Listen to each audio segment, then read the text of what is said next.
દ્વિઘાત સમીકરણ આપેલું છે અને કહ્યું કે અવયવીકરણની રીતથી દાખલો ગણો. સર દ્વિઘાત સૂત્રની રીતથી દાખલો ગણવાનું કેમ નથી કહ્યું? હોશિયાર છે પરીક્ષકો, હોશિયાર છે, યાદ રાખો. એ જાણે છે કે આ દાખલો દ્વિઘાત સૂત્રની મદદથી બહુ ઇઝીલી સોલ્વ થઈ શકે એમ છે. તો આપણે અહીંયા અવયવીકરણની રીત પૂછીએ, બરાબર. તો હવે જો અવયવીકરણની રીત પૂછી છે તો કેવી રીતે સોલ્વ કરવો જોઈએ આ દાખલાને? ચાલો ને વિચારીએ જરા. 100x² - 20x + 1 = 0. હવે હું તમને અહીંયા કહી દઉં કે હું અહીંયા બે રીતે આ દાખલાને સોલ્વ કરીને તમને બતાવીશ. શું વાત કરો છો? અવયવીકરણમાં બી બે રીત? હા, બે રીત, બરાબર. જો તમે અવયવીકરણને બહુ ગણિતની અંદર આ જે બીજગણિતવાળો પોર્શન જે છે બહુ ઇમ્પોર્ટન્ટ છે, તો તમને પરફેક્ટલી આવડતો હોવો જોઈએ. અને મારા બધા વિડીયોમાં મેં પ્રયત્ન કર્યો છે કે હું તમને એ વસ્તુને સરસમાં સરસ રીતે સમજાવવાનો પ્રયત્ન, બરાબર. તો ચાલો આપણે આ દાખલો પણ બે રીતે સોલ્વ કરીએ. તો રીત નંબર 1, બરાબર. ઓકે. સૌથી પહેલા જે પહેલી રીત છે એ છે પૂર્ણવર્ગ બહુપદીની રીત. કોઈ પણ બહુપદી પૂર્ણવર્ગ છે કે નહીં એ તમે બહુ બધા દાખલા ગણ્યા હોય ને તો તમને જોઈને જ ખબર પડી જાય, અંદાજે જ આવી જાય કે હા બહુપદી પૂર્ણવર્ગ છે. કેવી રીતે? તો એનું જે પહેલું પદ છે પૂર્ણવર્ગ હોવું જોઈએ. જો છે આ કોનો વર્ગ છે? સર આ 10x નો વર્ગ છે, બરાબર. પછી એનું બીજું પદ બી, છેલ્લું પદ બી પૂર્ણવર્ગ હોવું જોઈએ. એક પોતે કોનો વર્ગ છે? 1 નો વર્ગ છે, બરાબર. તો જો પૂર્ણવર્ગની રીતે બંને પૂર્ણવર્ગ છે, ખબર પડી ગઈ. હવે આ બંનેને -2 વડે ગુણવાથી. સર -2 જ કેમ? બેટા અહીંયા માઇનસ આપ્યું છે એટલે મેં માઇનસ લીધું, અહીંયા પ્લસ આપ્યું હોત તો હું પ્લસ લેત. આ બંનેને જો -2 વડે ગુણવાથી મધ્યમ પદ મળી જાય તો આ પૂર્ણવર્ગ બહુપદી છે. તો જોઈ લો 10 દુ 20x મધ્યમ પદ મળે છે, આ પૂર્ણવર્ગ બહુપદી છે. તો આનો ડાયરેક્ટ જવાબ તમે લખી શકો 10x વચ્ચે જે નિશાની છે એ -1² બરાબર 0. સર આપણે તો બે અવયવ શોધવાના હતા. બે જ અવયવ છે, બંને સરખા છે. જો 10x - 1 એકવાર અને 10x - 1 બીજી વાર, કેમ કે એનો સ્ક્વેર આપ્યો છે. સર આ તો વધારે ઇઝી છે. હા છે, પણ આ ક્લિક થાય તો. હવે માની લો કે ક્લિક નથી થતું, નથી ખબર પડતી કે આ પૂર્ણવર્ગ બહુપદી છે, તો ક્યાં ટેન્શન લેવાની જરૂર છે? આપણી પાસે એક બહુ જોરદાર રીત છે, બ્રહ્માસ્ત્ર જેને કહી શકીએ, કે આવો આ દાખલો પણ તમે મધ્યમ પદના ભાગ પાડવાની રીતે સોલ્વ કરી શકો અને જવાબ આ જ આવશે. તો સર મધ્યમ પદના ભાગ પાડવાની રીત વધારે ઇમ્પોર્ટન્ટ થઈ ગઈ. તો હું બધામાં એ જ કહી રહ્યો છું, બધા વિડીયોમાં આ જ વસ્તુ પર ભાર આપું છું કે મધ્યમ પદના ભાગ પાડવાની રીત તો તમને આવડવી જોઈએ. હવે આ દાખલો આપણે કેવી રીતે સોલ્વ કરીશું?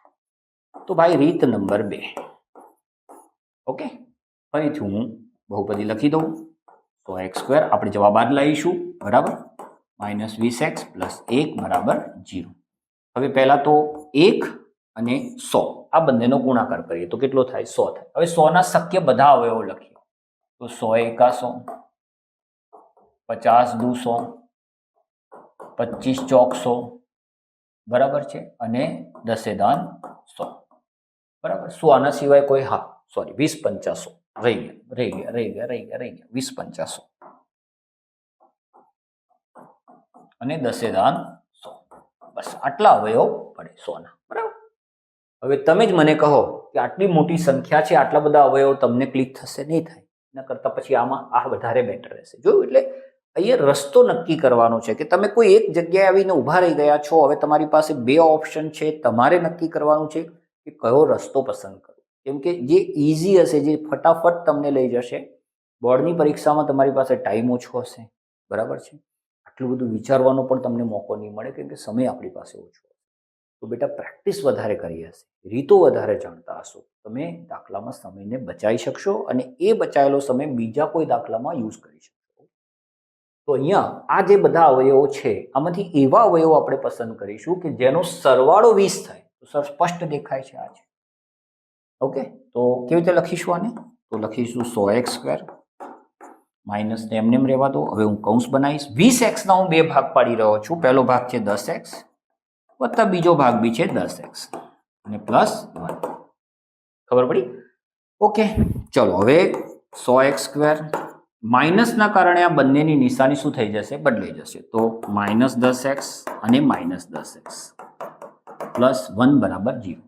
કેટલું ઇઝી છે તમે સમજી શકો છો. હવે આ બંનેમાંથી શું કોમન નીકળે છે? તો 10x કોમન નીકળે છે, બરાબર. તો શું બાકી રહેશે? સર આમાંથી 10x આને 10 વડે ભાગીશું તો 10 રહેશે અને x અને આ 10x નીકળી ગયા તો કેટલા વધશે? સર આમાંથી શું કોમન નીકળે? કંઈ જ કોમન ના નીકળે તો 1 નીકાળીશું, પણ કેવા? માઇનસ કોમન નીકળશે તો અંદરના પદની નિશાનીઓ શું થઈ જશે? બદલાઈ જશે. તો જો આ પ્લસ હતી એ કેવી થઈ ગઈ? માઇનસ. હવે આપણને સર્ટિફિકેટ મળી ગયું કે આપણે સાચા છે. તો બંનેમાંથી 10x - 1 10x - 1 કોમન નીકળી ગયું. તો બાકી શું રહ્યું? તો બાકી રહ્યું 10x - 1. હા સર, જો બંનેના જવાબ સરખા આવ્યા એ તો હું પહેલેથી કહી રહ્યો છું. જો એ જ જવાબ આવ્યો, સેમ જવાબ. કોઈ બી રીતે દાખલો ગણો જવાબ સેમ આવે છે.